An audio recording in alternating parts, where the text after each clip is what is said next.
আজকে আমরা শিখব হ্যাভ এবং হ্যাজের সমস্ত ব্যবহার। ইংরেজি বলতে গেলে কিংবা লিখতে গেলে হ্যাভ হ্যাজকে ব্যবহার করতেই হবে। অনেকেই এদের ব্যবহার সঠিকভাবে করতে পারেন না। আশা করি আজকের পর এদের ব্যবহার করতে আর ভুল হবে না। তাহলে চলুন শুরু করা যাক। হ্যাভ এবং হ্যাজকে সাধারণত দুভাবে ব্যবহার করা হয়। এক, কোনো কিছু আছে অর্থে, এবং অ্যাজ এ হেল্পিং ভার্ব মানে সাহায্যকারী ভার্ব হিসাবেও হ্যাভ হ্যাজকে ব্যবহার করা হয়। হ্যাভকে ব্যবহার করা হয় আই, ইউ, উই, দে। তাহলে আপনাকে মনে রাখতে হবে হ্যাভকে ব্যবহার করা হয় আই, ইউ, উই এবং দে এর সাথে। For example, I have a book. I have a book, আমার একটি বই আছে। আবার you have a book. You have a book, তোমার একটি বই আছে। তাহলে প্রথমে আমরা আই এর সাথে হ্যাভকে ব্যবহার করলাম, তারপরের উদাহরণে ইউ এর সাথে হ্যাভকে ব্যবহার করলাম। We have a book. We have a book, আমাদের একটি বই আছে। They have a book. They have a বুক, তাদের একটি বই আছে। আবার উই হলো first person but plural number, কিন্তু দে হলো থার্ড পারসন প্লুরাল নাম্বার। তাহলে আমরা এখানে শিখলাম আই, ইউ, উই এবং দে এর সাথে হ্যাভকে ব্যবহার করব। একটু আগেই আমরা শিখেছি কোনো কিছু আছে অর্থে হ্যাভ এবং হ্যাজকে ব্যবহার করা হয়। যেমন আমার একটি বই আছে, আমার একটি গাড়ি আছে, আমার একটি ল্যাপটপ আছে, তার একটি মোবাইল আছে। এরকম আছে অর্থে বোঝালে আমরা হ্যাভ এবং হ্যাজকে ব্যবহার করতে পারি। এবার চলুন শেখা যাক হ্যাজের ব্যবহার। হ্যাজকে ব্যবহার করা হয় হি, সি, ইট এবং যে কোনো নামের সাথে। তাহলে আপনাকে মনে রাখতে হবে হ্যাজকে ব্যবহার করা হয় হি, সি, ইট এবং যে কোনো নামের সাথে। যেমন he has a book. He has a book, তার একটি বই আছে। She has a book. She has a book, তার একটি বই আছে। আমরা জানি ইংরেজি করতে গেলে ছেলেদের ক্ষেত্রে আমরা হিকে ব্যবহার করি এবং মেয়েদের ক্ষেত্রে আমরা শিকে ব্যবহার করি।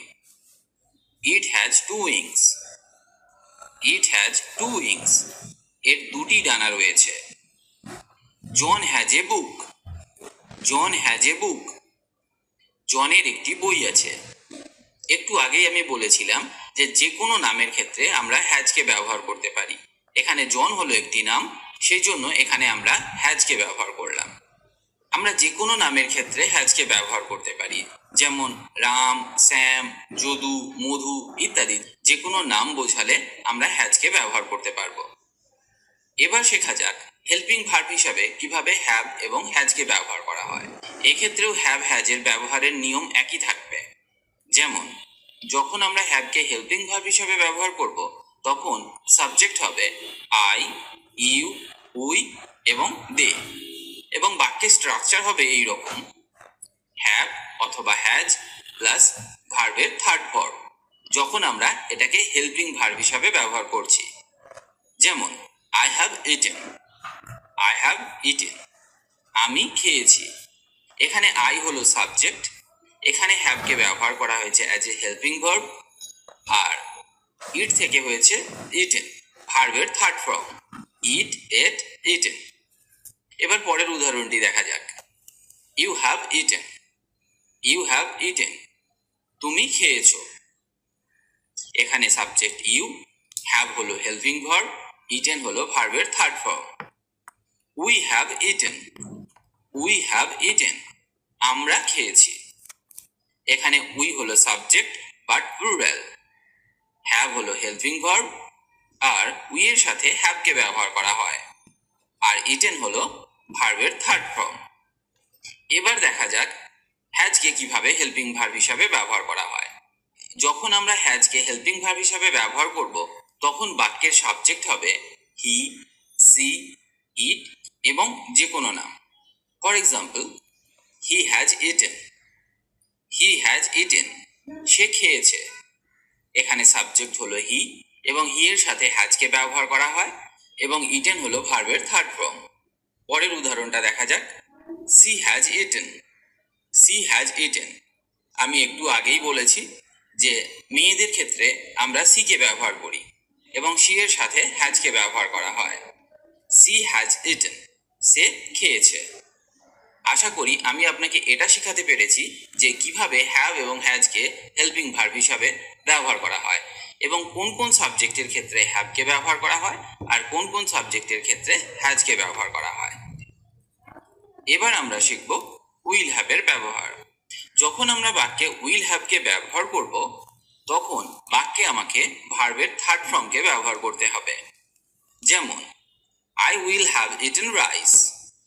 I will have eaten rice. আমি ভাত খেয়ে থাকব। আমি ভাত খেয়ে থাকব। You will have eaten rice. You will have eaten rice. তুমি ভাত খেয়ে থাকবে। এক্ষেত্রে আপনাকে একটা জিনিস মনে রাখতে হবে, উইল হ্যাভকে ব্যবহার করা হয় সমস্ত সাবজেক্টের সাথে, যেমন I, you, we, they, he, she, it এবং যে কোনো নামের সাথে। এবার চলুন শেখা যাক হ্যাভ বিন এবং হ্যাজ বিনের ব্যবহার। কখন আমরা হ্যাভ বিন এবং হ্যাজ বিনকে ব্যবহার করব। তো প্রথমে জেনে নিই হ্যাভ বিন এবং হ্যাজ বিনকে ব্যবহার করলে সেন্টেন্স স্ট্রাকচার কিরকম হবে। আমাদেরকে সাবজেক্ট অনুসারে হ্যাভ অথবা হ্যাজকে বসাতে হবে, তারপর বিনকে বসাতে হবে, তারপর মেন ভার্বকে বসাতে হবে এবং ভার্বের সাথে আইএনজিকে যোগ করতে হবে। একটা উদাহরণ নেওয়া যাক। I have been eating for 1 hour. I have been eating for 1 hour. আমি 1 ঘন্টা ধরে খাচ্ছি। আবার একটি উদাহরণ দেখা যাক। You have been eating for half an hour. You have been eating for half an hour. তুমি 1/2 ঘন্টা ধরে খাচ্ছ। এই বাক্যটিতে ইউ হলো সাবজেক্ট, ইউ এর পরে হ্যাভ বিনকে বসালাম, মূল ভার্ব হলো ইট, তার সাথে আইএনজি যোগ করলাম, বাকি অবজেক্টকে বসালাম। তবে এখানে আপনাকে মনে রাখতে হবে বাক্যে যখন আমরা হ্যাভ বিনকে ব্যবহার করব তখন সাবজেক্ট হবে আই, ইউ, উই এবং দে। এটা আপনাকে খুব ভালোভাবে মনে রাখতে হবে। এবার শিখব হ্যাজ বিনকে কিভাবে ব্যবহার করা হয়। হ্যাজ বিনকে যখন বাক্যে ব্যবহার করব তখন বাক্যের সাবজেক্ট হবে হি, সি, ইট এবং যে কোনো নাম। একটা উদাহরণ দেখা যাক। He has been reading since morning. He has been reading since morning. সে সকাল থেকে পড়ছে। এখানে সাবজেক্ট হলো হি, তাই আমরা হ্যাজ বিনকে ব্যবহার করেছি। মূল ভার্ব হলো রিড, তার সাথে আইএনজি যোগ করেছি এবং তারপর বাক্যের অন্যান্য অংশগুলিকে বসিয়েছি। আশা করি আমি আপনাকে হ্যাজ বিন এবং হ্যাভ বিনের ব্যবহার শেখাতে পেরেছি। এবার চলুন শেখা যাক নেগেটিভ সেন্টেন্স বা নাবাচক বাক্য কিভাবে হ্যাভ বা হ্যাজকে ব্যবহার করে তৈরি করা হয়। প্রথমে আমরা শিখব হ্যাভ নট। তো হ্যাভ নট যখন বাক্যে ব্যবহার করব তখন আপনাকে একটা জিনিস মাথায় রাখতে হবে যে বাক্যের সাবজেক্ট এখানেও হবে আই, ইউ, উই এবং দে। উদাহরণ দেখা যাক। I have not eaten. I have not eaten. আমি খাইনি। শুধুমাত্র বাক্যে হ্যাভের পরে নট বসিয়ে আমরা এটাকে নেগেটিভ সেন্টেন্স তৈরি করলাম। আই হ্যাভ নট ইটেন, আমি খাইনি। আরেকটা উদাহরণ দেখা যাক। You have not eaten. You have not eaten, তুমি খাওনি। আমরা আগেই বলেছি ইউ এর সাথে হ্যাভকে ব্যবহার করা হয়। যেহেতু আমরা এটা নেগেটিভ সেন্টেন্স তৈরি করছি তাই এখানে আমরা নটকে বসালাম এবং ভার্বের থার্ড ফর্ম ইটেনকে বসালাম। তুমি খাওনি, ইউ হ্যাভ নট ইটেন। এবার দেখা যাক হ্যাজ নট। হ্যাজ নটকে যখন বাক্যে ব্যবহার করব তখন সাবজেক্ট হবে হি, সি, ইট, নেম মানে যে কোনো নাম। যেমন he has not eaten. He has not eaten, সে খায়নি। এবার শিখব will not have. Will not have. Will not হ্যাভকে যখন বাক্যে ব্যবহার করা হবে তখন আপনি সমস্ত সাবজেক্টের সাথে উইল নট হ্যাভকে ব্যবহার করতে পারবেন। যেমন I, you, we, they, he, she, it বা যে কোনো নামের সাথে আপনি উইল নট হ্যাভকে ব্যবহার করতে পারবেন। একটা উদাহরণ দেখা যাক। I will not have eaten rice. I will not have eaten rice. আমি ভাত খেয়ে থাকবো না। এটা একটা ফিউচার টেন্সের উদাহরণ।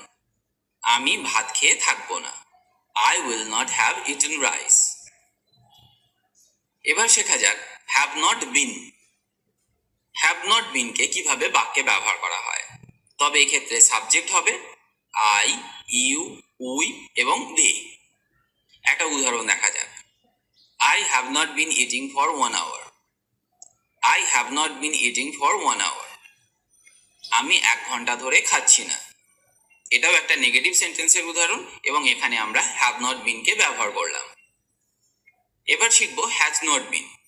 যখন বাক্যে হ্যাজ নট বিনকে ব্যবহার করা হবে তখন সাবজেক্ট হবে হি, সি, ইট এবং এনি কাইন্ড অফ নেম। যেমন একটা উদাহরণ দেখা যাক। He has not been reading since morning. He has not been reading since morning. সে সকাল থেকে পড়ছে না। এখানে সাবজেক্ট হি, তাই আমরা এখানে হ্যাজ নট বিনকে ব্যবহার করলাম নেগেটিভ সেন্টেন্স তৈরি করতে। আশা করি আমি আপনাকে এটা শেখাতে পেরেছি কিভাবে নেগেটিভ সেন্টেন্সে হ্যাভ এবং হ্যাজকে ব্যবহার করা হয়।